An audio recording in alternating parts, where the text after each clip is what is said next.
Muchísimas gracias. Estoy en comunicación con la doctora Ana Inés Bog, quien es jefa de cirugía de cabeza y cuello del Hospital Universitario Austral. Doctora, buen día. ¿Cómo le va?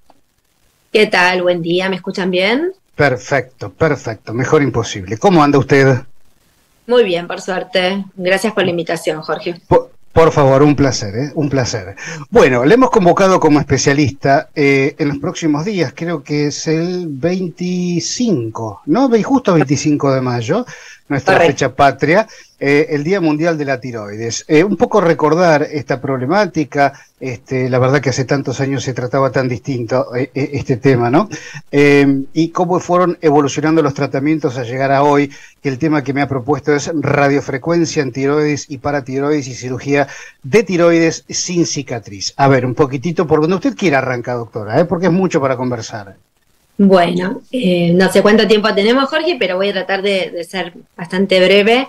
Bueno, como vos decís muy bien, el 25 de mayo se cumple, siempre todos los años es una efeméride por el Día Internacional de la Tiroides, que a partir del 2009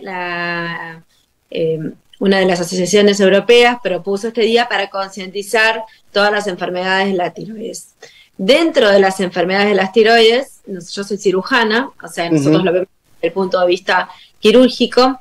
Lo que estamos aportando en este momento son con nuevos tratamientos, nuevos acá en Argentina. En el mundo ya se vienen haciendo un poco más de años, pero nosotros siempre nos un poquito más tarde, para ayudar a hacer tratamientos con menor morbilidad, o sea, con menor secuelas o con menor cicatrices, o que preserven la función tiroidea, que eso es importante para los pacientes. Y entre ellos tenemos, por un lado, lo más novedoso, que es la radiofrecuencia.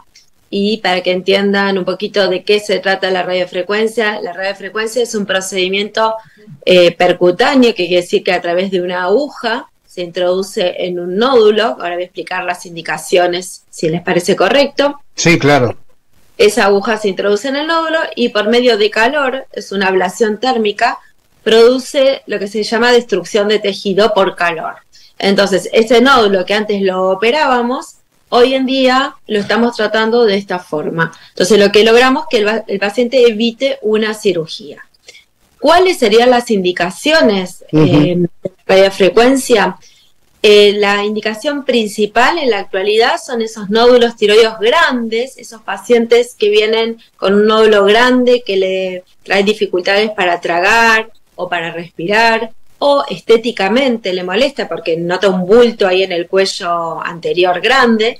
Y esos pacientes son los candidatos, digamos, más importantes en la radiofrecuencia, ya que con esto logramos una reducción del tamaño del nódulo, que no siga creciendo y que el paciente mejore sus síntomas, estos que te comentaba, el disconfort estético o el disconfort al tragar o al respirar. Esa sería la primera indicación, siempre y cuando sea un nódulo benigno, o sea que este nódulo previamente se hace lo que se llama una punción, que es un pinchacito para estudiarlo de qué se trata, y si es benigno se puede hacer radiofrecuencia. Después tenemos otras indicaciones ya, que no serían la de primer línea, que serían algunos carcinomas de tiroides muy chiquitos. Lo mismo, se puede hacer la radiofrecuencia muy seleccionados por su endocrinólogo. Después podemos tratar algunos nódulos que se llaman autónomos, que decir que funcionan por sí solos y traen hipertiroidismo, que es una enfermedad a veces muy molesta en los pacientes. Después también podemos tratar algunos nódulos que son, digamos, metástasis de algún carcinoma de tiroides que tuvo el paciente antes y que son muy chiquitos y uno los puede tratar con esta técnica. Y algunos adenomas de paratiroides. ¿Qué son los adenomas de paratiroides? Es cuando una paratiroides crece, es una glandulita muy chiquita que está pegada a la tiroides, pero que regula el metabolismo del calcio, y cuando una de estas paratiroides crece, toma el control, el paciente tiene síntomas relacionados con alteraciones en el metabolismo del calcio, principalmente puede tener osteoporosis, litiasis renal, etcétera, y algunos casos de estos adenomas, que nosotros podemos localizarlos muy bien en pacientes que no se quieren operar, los podemos tratar con este método. Una de las cosas importantes de este tipo de técnica, en caso de tratar la tiroides, es que la función tiroidea, quiere decir, el funcionamiento de la tiroides, no se altera. El paciente sigue, después del procedimiento, con la función tiroidea normal, que eso es muy importante, que no lleva al hipotiroidismo. Cosa que la cirugía, si uno saca toda la tiroides, obviamente va a llevar al hipotiroidismo y el paciente va a tener que suplementar con hormona tiroidea, y si sacamos la mitad, tiene altas chances también de tomarla. Lo importante también que es un procedimiento percutáneo, ambulatorio, con bajas complicaciones, y que el paciente dentro de las 48 horas puede volver a hacer su vida completamente normal. No requiere reposos importantes como una cirugía. Bien. Eso con respecto a la radiofrecuencia. Sí, no, doctora, la escuchaba atentamente porque pensaba un poco en cómo, lo que yo hacía mención al principio, ¿no? Cómo ha evolucionado las técnicas, la preparación de ustedes, lógicamente, para el tratamiento, ¿no? Porque antiguamente la cosa era, se saca y se acabó la historia, obviamente. Pero hoy en día para el paciente hay muchas ventajas en cuanto, usted decía que es ambulatorio incluso.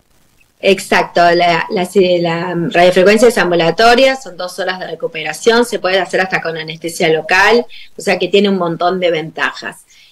Son todos los avances que estamos teniendo, estas técnicas, bueno, están furor en todo el mundo, no solo en Argentina, y bueno, como primera opción y por todas las ventajas que tienen en los casos que yo les nombré previamente. Obviamente no es para todos los pacientes, hay que seleccionarlos muy bien, charlar mucho con el paciente, ver si es el caso apropiado, y si lo es, se puede realizar. Es importante que estemos con lo último y poderle ofrecer al paciente todo lo último que tenemos en tratamiento para la tiroides. Y con lo otro que me preguntaste previamente, que yo te había comentado, también tenemos técnicas para los pacientes que no son candidatos a radiofrecuencia y se tienen que operar por alguna patología tiroidea. Tampoco es indicación para todos los pacientes, aclaro, también hay que seleccionarlos.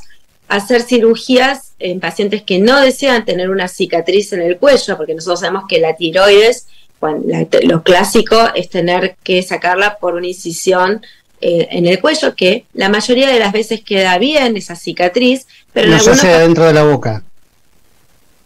Habitualmente la cirugía tiroides se hace por una incisión o una cicatriz acá en el cuello, o sea, la parte cervical baja, siguiendo los pliegues que son transversales en el cuello. Eso es lo clásico. Pero hay pacientes que no quieren tener una cicatriz por su trabajo o porque no quieren seguir viéndose después al espejo con una cicatriz, pensar que es un sector muy visible. Entonces también tenemos las técnicas que son endorales a través de la boca, no de la garganta, claro, porque mucha gente cree que es a través de la garganta, que se hacen túneles y se trabaja con el mismo material endoscópico que trabajas para una vesícula laparoscópica.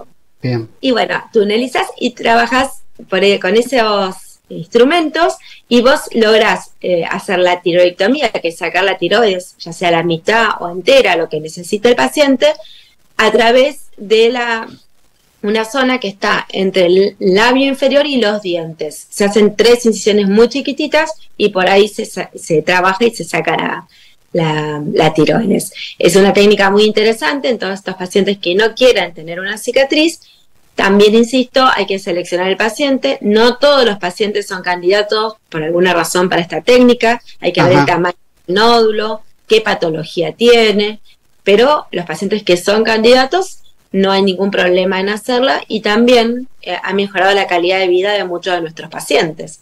Como yo te decía, las cicatrices muchas veces son muy buenas y quizás tenemos oyentes que tienen cicatrices y dicen, a mí no se me ve, me operé hace 10 años, estoy perfecto, pero así como tenemos esos pacientes, tenemos pacientes que sufren mucho de su cicatriz, o incluso hacen cicatrices queloides, o mala cicatrización, o incluso con buenas cicatrices están en disconfort cuando se ven en un espejo o lo que pero sea. A ver, doctora, se hace hincapié en la cicatriz, pero una cicatriz es relativamente chiquita y no tiene por qué ser tan visible, ¿o sí? Las cicatrices no son muy grandes, va a depender del tamaño de la cicatriz, de acuerdo también a lo que uno esté tratando. Obviamente no todas las cicatrices son iguales porque depende el tamaño del nódulo o lo que uno fuera a tratar. Claro, sí. Pero también depende de la cicatrización del paciente. O sea, no todos los pacientes tienen una buena cicatrización. Y también tenemos pacientes muy demandantes, como es una zona muy visible, que no quieren tener ningún tipo de cicatriz. O sea, vos pensás que esta técnica se inició en Asia, donde la mujer con una cicatriz en el cuello está mal vista por la sociedad. O sea, es como que sale. Entonces buscaron todas técnicas donde no haya ninguna cicatriz visible. Y la que prosperó es esta principalmente. Hubo otras técnicas que se hacía a través de la axila, a través de la transmamaria, etcétera, pero la que prosperó por un montón de ventajas que tiene es esta técnica, que es una técnica segura y con las mismas, digamos, sería como hacer una cirugía convencional, pero sin cicatriz. O sea que, claro, bueno, es importante eso, porque es más, interesantemente tenemos muchos pacientes que les preocupa mucho la cicatriz. Bueno, pero a ver, dentro de lo que se está operando y lo que se está tratando, uno lo ve desde afuera, ¿no? Quizás porque no me tocó, pero digo, la cicatriz es el mal menor, ¿no? Dentro de todo, pero bueno, mientras salga todo bien. Muchas veces yo hablo con los pacientes y es real. Obviamente hay pacientes que la cicatriz no les interesa nada y es real, pero es real que después que pasó su problema, toda su angustia por la patología, la cirugía, vienen al consultorio y te golpean la puerta semanalmente porque no les gusta la cicatriz o por algo de la cicatriz. Una vez que salió todo bien, ya el problema es la cicatriz, ¿no? Claro. Ahí está. Claro, o que le pregunten mucho. A ver, doctora, ¿por qué se celebra? A ver, ¿cuál es el significado de poner este día como efemérides del Día Mundial de la Tiroides? ¿Qué es lo que debemos, cuál es el mensaje al paciente, ¿no? Porque más allá de congresos o temas médicos, científicos, que la gente no va a entender mucho, digo, ¿cuál es el propósito de este día? Bueno, el propósito de este día es, más que todo, concientizar a la población sobre que existe la glándula tiroides principalmente, lo importante en nuestro organismo, las patologías asociadas a la glándula, ya sea el hiper o el hipotiroidismo, los cuidados que el paciente tiene que tener, los controles que debe hacer en caso de tenerla. O sea, es una forma de concientizar, poner este día y hacer las sociedades, tanto de todo el mundo, trabajan esta semana principalmente para concientizar a la población sobre la glándula tiroides. La glándula tiroides es una glándula muy importante, regula todo nuestro metabolismo, es una glándula sumamente importante y es muy frecuente principalmente el hipotiroidismo dentro de la población. O sea, hay un montón de patologías que pueden afectar la calidad de vida del paciente si no se diagnostican a tiempo. También está el hipertiroidismo, que es lo inverso, que es menos frecuente, pero también el cuidado. Es más frecuente el hipotiroidismo, entonces. El hipotiroidismo, sí. Después viene el hipertiroidismo. Y después, bueno, todos los cuidados que hay que tener con la tiroides y los controles en un paciente que tiene hipotiroidismo durante el embarazo o hipertiroidismo, en las pacientes en edad fértil. Bueno, es una glándula muy, muy importante. Entonces, más que todo es educar esta semana a los pacientes, mostrarle todo lo nuevo que hay con respecto al tratamiento también de la tiroides, todo lo que hay nuevo, que la gente esté actualizada y tratar de que una semana, o que sea un día o una semana por año, la tiroides tenga importancia. Su día, exactamente. Exacto. Nosotros aquí en este programa ya tiene 20 años, lo hemos conversado varias veces con la doctora Natalia Cuello, lo cual siempre justamente su apellido hace honor a su especialidad, que me contaba alguna vez que trabajó en un consultorio con la doctora Boca, odontóloga, por supuesto, y con la doctora Vega también, lo conversamos muchas veces. Sí. Grandes amigas de este programa, así que bueno, doctora, ha sido un placer conversar con usted y gracias por este tiempito. Bueno, un placer, espero que haya sido útil y totalmente. Bueno, concientizar a la población sobre lo importante que es la tiroides en nuestro organismo. O sea, exactamente. Un abrazo. Que tenga usted un hermoso día, doctora, Muchísimas gracias. Ahí estuvo con nosotros la doctora Anna Bog, jefa de cirugía de cabeza y cuello del Hospital Universitario Austral. Bueno, este tema, como yo le comentaba a la doctora, lo hemos tratado muchas veces desde distintos ángulos. En esta oportunidad conversábamos acerca del Día de la Tiroides, que es justamente nuestra efeméride nacional, 25 de mayo, que se conmemora este día.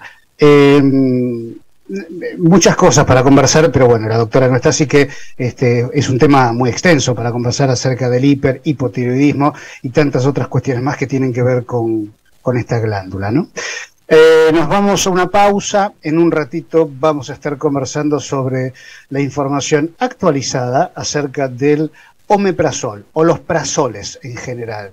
En los últimos tiempos, diríamos, pero no muchos, no muchos meses, no mucho tiempo, han ido actualizándose datos, tanto a nivel nutricional, como por ejemplo el tema de las grasas, el tema de los hidratos, qué es lo que hacía mal históricamente, que se hablaba del huevo, hace muchos años, ¿se acuerdan? Tirar la yema hay que tirarla, o el churrasquito carne una vez por semana. Bueno, hoy todo eso se ha ido actualizando, el tema de las grasas, en donde la OMS ya bajó este mensaje, no solamente con el tema de los edulcorantes, sino con el tema de las grasas. No sería el problema las grasas para el cuerpo, ni se incorporarían a lo que tiene que ver con los niveles de dosaje en laboratorio, triglicéridos, etcétera, sino que está más relacionado con lo que tiene que ver con los hidratos, azúcares simples, perdón.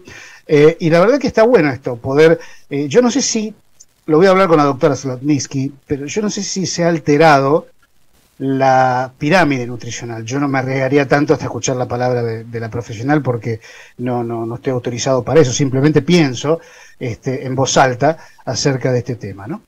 Bueno, y con respecto a los omeprazoles también mucha información que ha salido por todos los medios en los últimos tiempos, en medios específicos, acerca del uso y abuso de esta droga que parecería ser tan noble para algunos casos, pero su uso crónico tiene sus consecuencias como todo.